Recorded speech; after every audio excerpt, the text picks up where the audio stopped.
Hey everybody, and welcome to this week's edition of Double Feature. We are looking at the classic Akira Kurosawa 1958 film, The Hidden Fortress. And before we say anything else, yes, Star Wars did come from this movie. Enough said, and maybe we'll come back to that, maybe we won't. Who knows? Let's get going. Thane, I had a question for you. As you were talking about, we'll just say film theory, and you pointed out how this is just a really fun film, and I will agree with you on that, but you also say that it is able to give some deep insights about human nature and humanism in general without going into the art film genre. Right. So with that, I just want to know what you would consider a distinction. What makes a film sort of mainstream-ish versus art house? Sure. I guess, yeah, and I don't know if I described that very well, but I guess in my mind there's three types of movies. The mindless blow-up movie. I got that one. Right. There's the movie where, you know what, I want to pop in the Bourne Identity and I just want to relax and have a good time. Okay, great. In my mind, when I am in one of those moods, I always watch a Bourne film. I just love the Bourne movies. They're fast-paced. They get to the point. Done. Good. Okay, great. All right. The artsy film in my mind is like Tree of Life, where I walk away going, I'm not really sure what just happened, but something happened, and I'm still trying to figure out what just happened.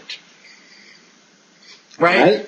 So maybe my view of artsy is a little extreme, but Terrence Malick and who else would I say?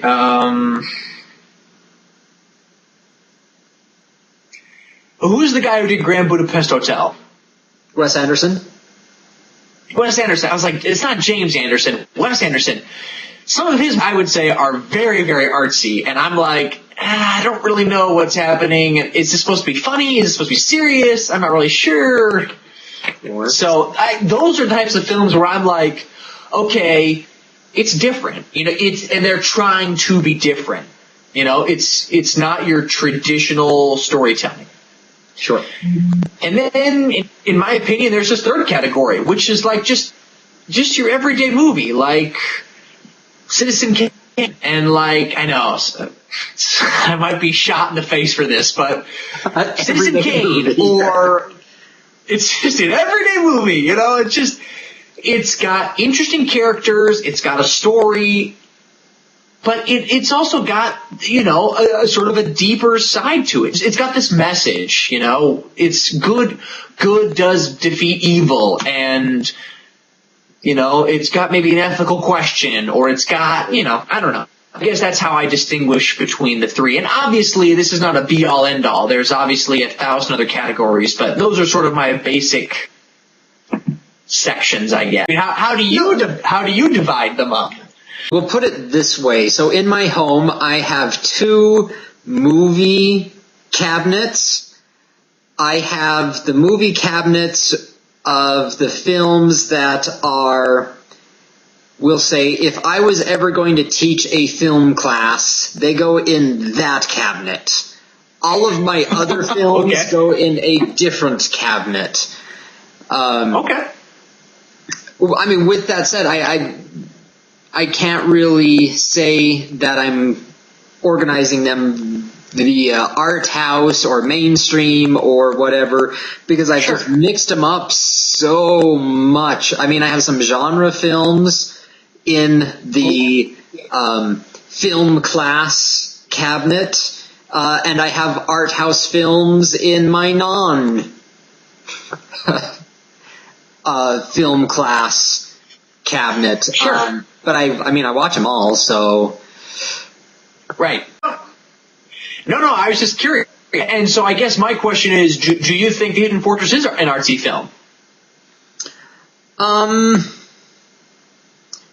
Not necessarily, because I think plot is one of the main driving forces in the film. Sure. And usually once plot is the main driving force in a film, it tends not to be as artsy or as art housey as the rest, because the art house has more to do with the symbols and the styles and the overall environment of the film rather than a simple plot. I mean, granted, this is a gross generalization, but it's a generalization that I'm sure.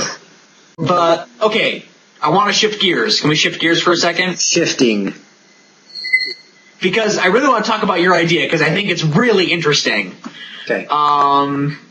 This idea of whether we have free will or if it's an illusion of free will and all the choices were already made for us. And I think the first time I started thinking about this was during The Matrix, because The Matrix kind of deals with this a little bit as well. Yeah. This idea that choice isn't really free choice. It's sort of like the universe is forcing you down a certain path, and it's like, oh, what a coincidence, or oh, that was lucky, but really it's the universe being like, nope, I've had it. This is all planned. Yeah. And so I guess my question I wanted to ask you was, I mean, when we have moments where it's like, wow, I mean, talk about lucky, or talk about, I mean, crazy. The stars aligned and Orion's belt appeared, and wow, I mean, it's perfect. I mean, in those moments, are you leaning more towards the side of, wow, I got lucky, or are you leaning more towards the side of someone upstairs is looking out for me, or are you just like, the universe is against me? I mean, because I feel like I have those moments, not all the time, but, you know, every once in a while I'll have a moment where I'm like, wow, I mean, it all worked out perfectly and I have no explanation. Yeah.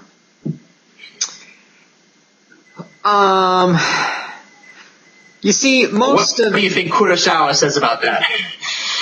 You know, speaking personally, most of my luck is rotten luck, so not too many of those things saying, oh, look, everything aligned perfectly. It was, I missed it by that much. I see, okay. So, obviously you live a more blessed life, and if there is somebody upstairs, he obviously likes you better than me. Oh, brother. Okay, well, what about Kurosawa? What do you think his point to all this is? Oh, and see, that's what was what I kept coming back to on this movie, because it looked like every single time they were acting on this free will, and so everything became coincidence, but it kept falling in line so perfectly, right, that you're just like, ah, what in the world is going on here? And if you want to say, you know, this was a great decision, you know, 5 minutes later, even if we have to wait that long, something came up to show, whoa, if they hadn't have made that choice that they did, they would have been captured, or they would be dead, or, you know, this or this or this would have happened. And so it all came down to that ending when the general let him go, and we're like, well, then did that general have free will and made a choice and attacked his men? And I think the only way or reason that is left up now for interpretation is because the movie then ended, and we didn't see what happened to the rest of those characters to see if that came out to be the absolute perfect choice for the situations they're in. Sure. So I think Kurosawa, like most good artists, rather than coming down and definitively saying it one way or the other, is just toying with us. He's just raising the questions and getting us to answer to the best of our knowledge of what we perceive in the art. Which he is so good at. He is so good at that. He did the same thing with Rashomon. He asked all these questions, and then he's like, and then just when you the answer, bam, credits roll, and you're like, great. No answers. No answers. None at all. Not at all. Now I have to think about this for myself. I hate thinking for myself. I hate thinking for myself. Just entertaining. But I think he's so good at that. Yeah, exactly. Okay, so it's the Star Wars tie-in. Oh, bingo. Because I think Lucas picked up on these questions as well. But I think in Star Wars, he just, I'm not going to say out and out answers it, but he comes close to giving his definitive answer because in the Star Wars saga, he starts talking a lot about destiny and more or less prophecy, especially if you get into the prequel films 1, 2, and 3. Right. Prophecy and destiny come annoyingly to the fore until we see, oh yeah, Anakin was meant to become Darth Vader. He couldn't have helped it, and da-da-da-da-da-da-da-da-da. Which that isn't as obvious in episodes 4, 5, and 6, but it's still there though. They keep talking about destiny. They say this is what you're meant to do. Whereas in the Hidden Fortress, there's none of that.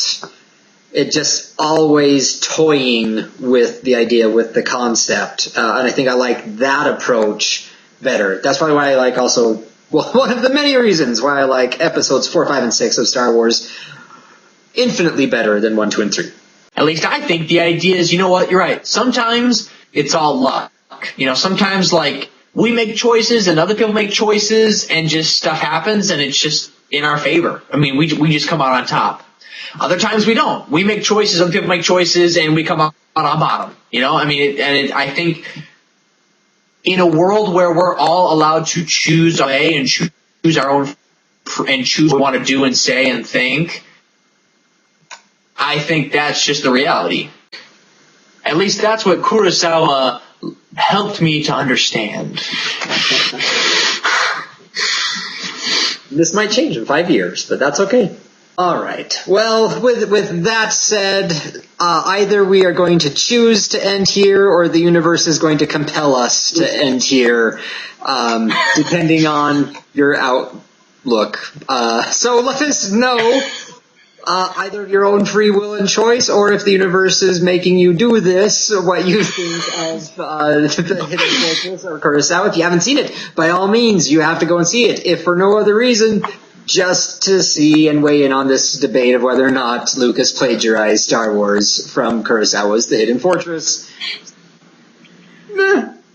And then come back here in a couple days, look at what our next film is going to be. It's going to be an oldie and goodie. Maybe the best. Maybe. And as always, follow us on social media and watch good movies.